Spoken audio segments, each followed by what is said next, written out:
Yo, what's going on, everybody? It's your boy Damage. Today, bring you all a brand new video, and today I will be going over 13 potential LMDh and hypercar manufacturers for the 2021 and 2022 World Endurance Championship seasons.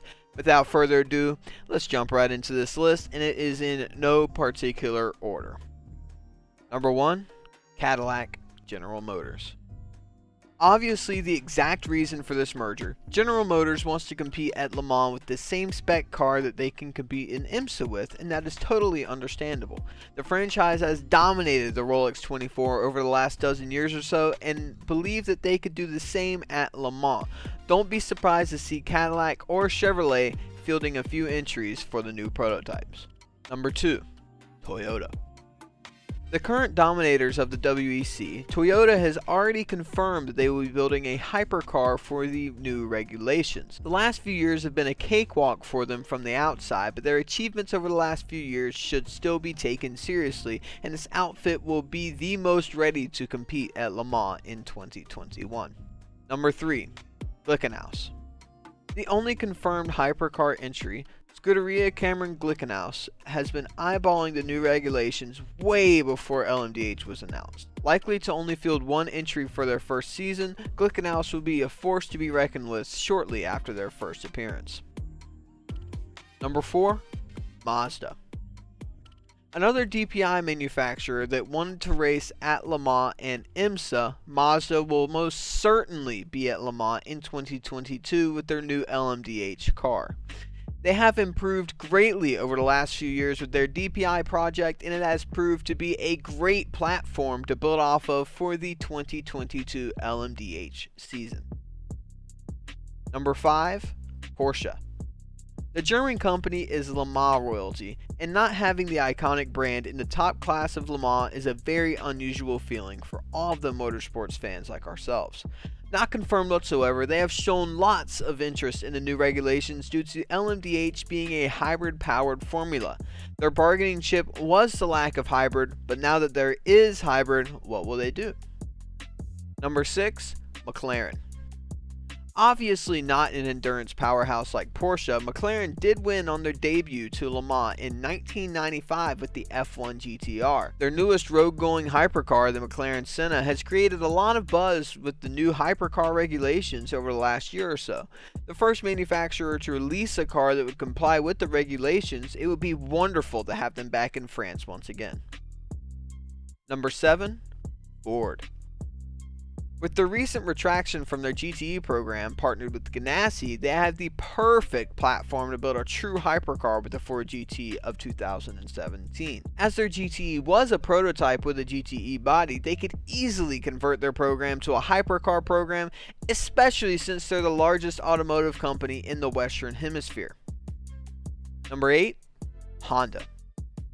The further into this we go, the less realistic the suggestions I make of possible entries will become, and this is a good example of that.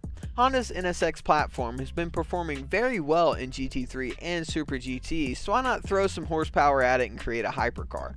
Mid-engine design and a sleek, low-drag body style will be perfect for an entry in WEC season. Number 9, Nissan. Staying in Japan for my next pick, we have a manufacturer that hasn't ever won at Le Mans despite all of their attempts at it throughout the years. They will be the perfect candidates to just show up out of the blue with a car and race. Hypercar? LMDh? We wouldn't know until they rolled their car out of the garage. Number 10, Mercedes. The German giant has been dominating Formula 1 since 2014 and could easily dominate WEC as well if they were to build a new hypercar for the 2021 formula. Their F1 hybrid-powered Mercedes AMG 1 hypercar will be a perfect candidate to enter at Le Mans in 2021. Slightly overpowered with over 1,000 horsepower, a bit of a detune would make this an exceptional car at Le Mans. Number 11, Audi.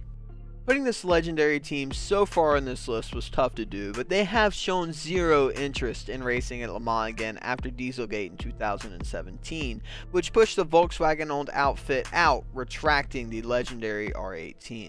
Nevertheless, the VW umbrella outfit would be the perfect team for their parent company to fund at Le Mans if Porsche decides not to participate. Number 12. Ferrari. With the new budget regulations coming to Formula One in 2021, Ferrari has openly stated they are looking for other motorsports to compete in to allow their workers to keep their jobs in Maranello. Having been out of the top class at Le Mans since the 333 SP and the LMP 900 days, Ferrari used to dominate Le Mans in the 60s before Ford had their legendary victory, and they are very capable of doing so today. Number 13. Peugeot.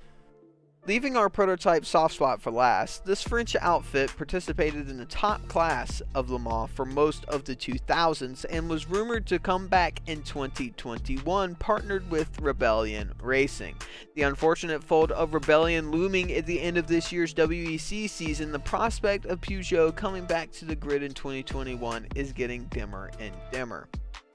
So there you have it, my 13 picks for WEC manufacturers in 2021 and 2022 when the Le Mans Hypercar and LMDh categories begin. I hope you all have enjoyed this simple list video, and if you have, please leave a like down below and subscribe with that notification bell so you know when my videos are live. If you have any more manufacturer suggestions or if I'm missing something, leave me a comment down below. Thank you all for watching, and goodbye.